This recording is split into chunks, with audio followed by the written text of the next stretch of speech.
তো hello guys, আশা করি তোমরা সবাই ভালো আছো। তোমরা হয়তো অনেকে নারুটো দেখেছো। আজ আমরা এক্সপ্লেন করতে যাচ্ছি নারুটো নেক্সট জেনারেশন অর্থাৎ বোরুটো অ্যানিমে নিয়ে। এখানে আমরা নারুটো অ্যানিমের অনেকে ছেলে মেয়েদের দেখতে পারবো। তাছাড়াও এখানে ওতসুতসুকিদের সাথে ব্যাটেলও দেখতে পারবো। তাহলে আর দেরি না করে শুরু করা যাক বোরুটো অ্যানিমের প্রথম এপিসোডের এক্সপ্লেনেশন।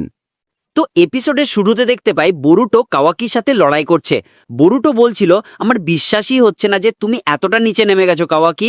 তো কাওয়াকি বলে যে আমি তোমাকে সেখানেই পাঠাবো যেখানে আমি 7th হোকাগেকে অর্থাৎ নারুটোকে পাঠিয়েছি। বরুটো বলে এটাই কি একমাত্র পথ ছিল? কাওয়াকি বলে হ্যাঁ, শিনোবিদের সময় এখন শেষ। এরপর আমরা দেখতে পাই সম্পূর্ণ কোনোহা ভিলেজ ধ্বংস হয়ে গেছে। তখনই বরুটো নিজের হেডব্যান্ডটা পরে আর বলে আমি এখনো একজন শিনোবি। তারপর দুজনের মধ্যে যুদ্ধ শুরু হয়ে যায়। তারপর আমাদেরকে অতীতের কাহিনী দেখানো হয়, যেখানে বরুটো শিকাদাই অর্থাৎ শিকামারুর ছেলের সাথে দৌড়াতে দৌড়াতে কোথাও যাচ্ছিল। তখন শিকাদাই জিজ্ঞেস করে কি হয়েছে বরুটো, পরিস্থিতি আসলেই কি এতটা খারাপ? বরুটো বলে হ্যাঁ, অনেক খারাপ। ওদিকে হোকাগে অফিসে নারুটো আর শিকামারুকে দেখতে পাই, আর নারুটো এখন হোকাগে হয়ে গেছে। শিকামারু বলছিল যে লর্ড হোকাগে এত দেরি করছেন কেন, তাড়াতাড়ি করুন, না হলে অনুষ্ঠানের জন্য দেরি হয়ে যাবে। নারুটো বলে আমার মনে হয় আজ আমি বাড়ি যেতে পারবো না। এদিকে আমরা বরুটো আর শিকাদাইকে দেখি, যারা লিমিটেড এডিশন বার্গার খাওয়ার জন্য তখন দৌড়চ্ছিল। শিকাদাই বলে তোমার পাগলামিতে আমাকেই সঙ্গ দিতে হয়। শিকাদাই আর বরুটো দুজনেই সেই বার্গারটা খায়, কিন্তু সেটা খুব বেশি ঝাল ছিল। আমরা দেখতে পাই যে কোনোহা ভিলেজ অনেক আধুনিক হয়ে গেছে। এরপর শিকাদাই বলে আমাদের কাল থেকে নিনজা একাডেমিতে যেতে হবে। বরুটো বলে কি বলছো, কাল থেকেই? শিকাদাই বলে হ্যাঁ, আর দেখো বরুটো, এমন কোনো কাজ করবে না যেটা তোমার বাবার সম্মানহানি হয়। তুমি হয়তো জানো না, কিন্তু তোমার মা সবসময় আমাকে বলে তোমার খেয়াল রাখতে। এরপর শিকাদাই ট্রেন থেকে লাফ দেয়। একটু পরে ট্রেনের মালিক চিৎকার করতে শুরু করে যে এই ছেলে, এটা খুব বিপজ্জনক, নিচে নেমে যা, বাঁদর কোথাকার। তখনই বরুটো ট্রেন থেকে নেমে একটা ইলেকট্রিক পোলে দাঁড়ায়। তখন দেখে কিছু ছেলে মিলে একটা ছেলেকে বিরক্ত করছে। তখন বরুটো এসে একটা ছেলের মাথায় জুস ফেলে দেয় আর বলতে থাকে যে দুঃখিত, দেখতে পাইনি। তখন ছেলেগুলো বলে তুমি কি মারামারি করতে চাচ্ছ? বরুটো নিচে নেমে নিজের শ্যাডো ক্লোন জুৎসু ব্যবহার করে তাদের উপর হামলা করতে শুরু করে। এরপর আরো 3 জন আসে।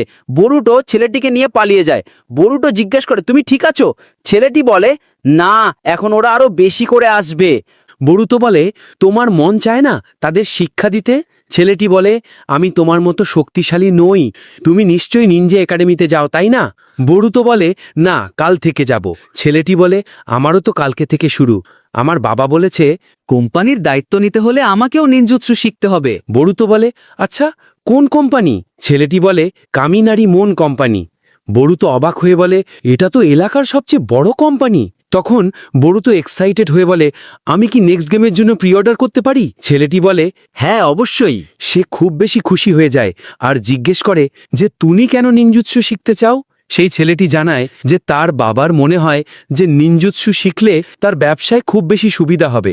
তাই বরুতো জিজ্ঞেস করে যে তুমি কি সত্যি একজন নিনজা হতে চাও? ছেলেটি বলে আমি আসলে নিনজা হতে চাই না, কিন্তু আমার বাবার কথা এড়িয়ে যাওয়াও তো ঠিক নয়। বরুতো বলে যে এটা নিয়ে চিন্তা করো না, তোমার যেটা সঠিক মনে হয় সেটা করো। এমনিতেও আমার বাবা বকাবকি করতে আশেপাশে থাকেন না, কিন্তু মায়ের কাছ থেকে সবকিছু লুকোনো একটু কষ্টকর হয়ে যায়। তখন বরুটোর মনে পড়ে অনেক দেরি হয়ে গেছে। সে বলে আমার মা রেগে গেলে অনেক ভয়ঙ্কর হয়ে যায়।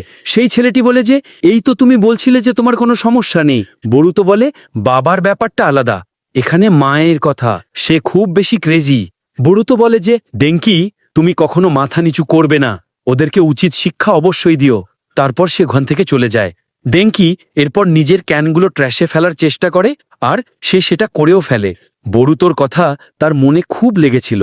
কিছুক্ষণ পর বরুতো নিজের বাড়ি যায়। হিনাটা বলছিল যে আরে তুমি তো ডিনারের জন্য তাড়াতাড়ি আসতে চেয়েছিলে, কিন্তু বরুতো শিকাদাইয়ের ওপর দোষ চাপিয়ে দেয় যে সেই দেরি করিয়েছে। তখনই পেছন থেকে হিমামারি আসে আর তার কাঁধে চড়ে বসে। কিছুক্ষণ পর হিনাটা তাদের দুজনকে খাবার দেয় আর বলে আমার তো বিশ্বাসই হচ্ছে না কাল থেকে তোমরা একাডেমিতে জয়েন করবে, আর তোমার বাবা কিন্তু একাডেমি তো অনেক কুল ছিল। বরুতো বলে এই কথা অনেক শুনেছি। হিনাটা বলে আজকে ভেবেছি তোমাদের বাবা বাসায় আসবে, কিন্তু এলো না। বরুতো বলে এটা কি নতুন কিছু? বরুতো বলে তিনি তো শুধু আমাকে উপেক্ষা করেই এসেছেন, তার কোনো যায় আসে না। হিনাতা বলে এমন চিন্তা করো না, এই ভিলেজটা নিরাপদ আছে তো, শুধু তোমার বাবা আর বাকি লোকেদের জন্যেই। বরুতো জানায় যে এই ভিলেজে তো কেন শত্রু নেই, তাহলে তিনি কাদের থেকে সবাইকে বাঁচাচ্ছেন। হিনাতা বলে যে দেখো বরুতো, শুধু নিনজাদের লড়াই করাই কাজ নয়, হোকাগের কাছে প্রচুর কাজ থাকে, তুমি এই সব কার একাডেমিতে গিয়ে শিখে যাবে। এরপর বোরোটো ঘুমাতে যায় আর তার বাবার ছবি দেখে বলে ফালতু একটা। এরপরে আমরা আগের ছেলেটিকে প্রতিবাদ করতে দেখতে পাই। তখন তার বাবা তাকে একটা থাপ্পড় দেয় আর তার বাবা বলে দেনকি, তোমাকে কোম্পানির দায়িত্ব নিতে হবে, তাছাড়া নিজেকে রক্ষা করতেও একাডেমিক ট্রেনিং লাগবে। এরপর দেনকি বোরুটোর কথা চিন্তা করে আর বলে তাহলে আমাকে শুধু প্রমাণ করতে হবে যে আমি শক্তিশালী, তাহলেই কি আমি যেটা খুশি সেটা করতে পারবো? তার বাবা বলে হ্যাঁ, যদি শক্তিশালী হও তবে। এরপর দেনকি চলে যাওয়ার সময় তার পিছন থেকে একটি ছায়া এসে তার শরীরে প্রবেশ করে। এরপর দেনকি বলে আমি সবাইকে প্রমাণ করে দেব আমিও শক্তিশালী। এর পরের দিন বোরোটোকে দৌড়াতে দেখা যায়, কারণ সে প্রথম দিন দেরি করে ফেলেছে। বোরোটো বলতে থাকে দেরি করে উঠে ট্রেন দিয়ে স্কুলে যাওয়ার দিন আজ থেকে শুরু। এরপর বোরোটো দেনকিকে দেখতে পায়, কিন্তু বোরোটো তার শরীর থেকে অদ্ভুত চাকরা বেরোতে দেখে। তোমরা আবার বোরোটোর এই চোখটাকে বিয়াকুগান মনে করো না, নামটা পরে জানতে পারবা। এরপর বোরোটো দেখে দেনকি হঠাৎ উধাও হয়ে গেছে।